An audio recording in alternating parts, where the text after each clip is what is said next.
It includes pipe replacement. Some would be open cut, some would be slip lining, some would be under the river. We have 2 lines that we could slip line those, and then there would be a creek crossing that would be an additional line crossing the creek because we're down to 1 pipe that crosses Oil Creek.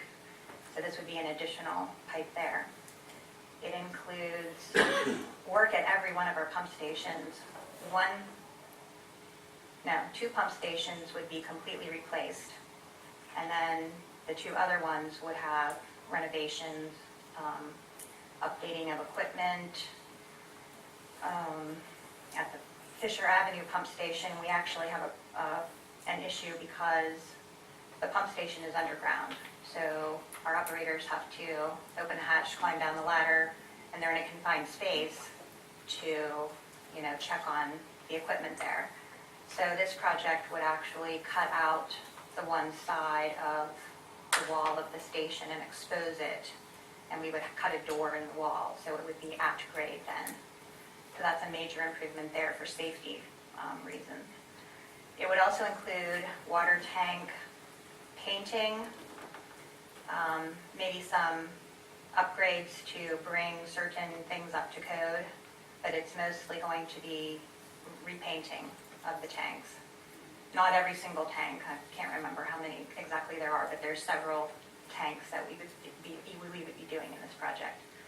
And then there's also improvements to our SCADA system, which is our computerized way to tell when pumps are pumping and how much water there is in any given tank, and gives us information and gives us control from the main computer. We're having problems there with the hardwire that the phone company provides. We've had some problems with communication failures on those hardwires, and because everything's going, cell now, the phone company isn't willing to replace those lines. They just pretty much have band-aided them every time we call with a complaint. So we're looking at probably going with cellular service, which means upgrade of equipment and installation of some new equipment to be able to transmit and receive signals and have that information go to our main computer that way instead of over the hardwire. I think that's about all that the water improvements plan consists of. We have an opportunity right now. If you recall, I submitted a water supply permit to DEP to permit the entire system as it stands right now, because they had missed some permits for various facilities that had been installed decades ago. You're going to remember me explaining this, I think, in monthly reports or annual report or something. So we submitted that, and the engineer who's reviewing that at DEP called me last week, and she asked me, why didn't we submit for this comprehensive water improvements plan?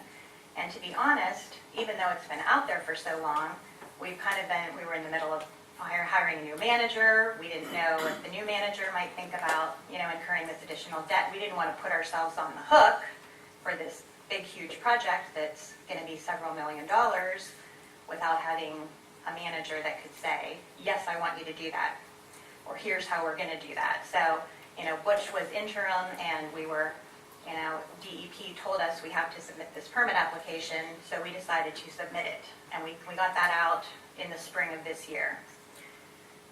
So now that she's giving us an opportunity to submit this project, Eric would like to pursue that. So we are going to have a meeting with DEP next week. Al Wajansky is our engineer for that project.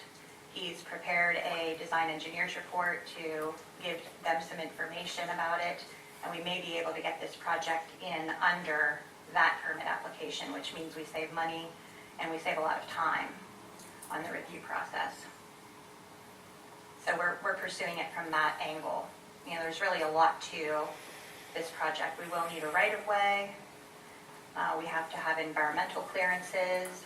We've been through the process, but some of those are outdated and will need to be updated again one more time, go back to these agencies such as Fish and Boat Commission, U.S. Fish and Wildlife, and Game Commission, and those agencies that are responsible for, protecting the environment and all the animals and plants. So there's a lot of things, that we have to do on the side to get this project ready. Speaking of slip lining the pipes on the river, those are water lines. Yes. Okay, I've not heard of that. You can do that? Or? Yes. Okay. Yes. Probably You not can less slip line water complicated. lines and you can slip line sewer lines. Yeah. And there's different methods of doing it. Would be, for both. different pressures, obviously. Yes. And depending on whether you need structural integrity and what kind of pressure, the pipe is you want it rated for, and those things. It's decided what type of liner you need. I can't imagine the permitting process to lay new lines in the river. I bet that would be complicated. It was already very difficult to get DCNR to say, okay, when we need to dig we need to dig pits on either side of the river, because, the rivers, we have the banks, and this line goes under the riverbed, so we're going to have to dig the pits in order to get that liner in on both sides. And we have, basically to convince them that, or we're going to make sure our contractor keeps his equipment out of the water and maintains proper erosion and sedimentation control and those sorts of things.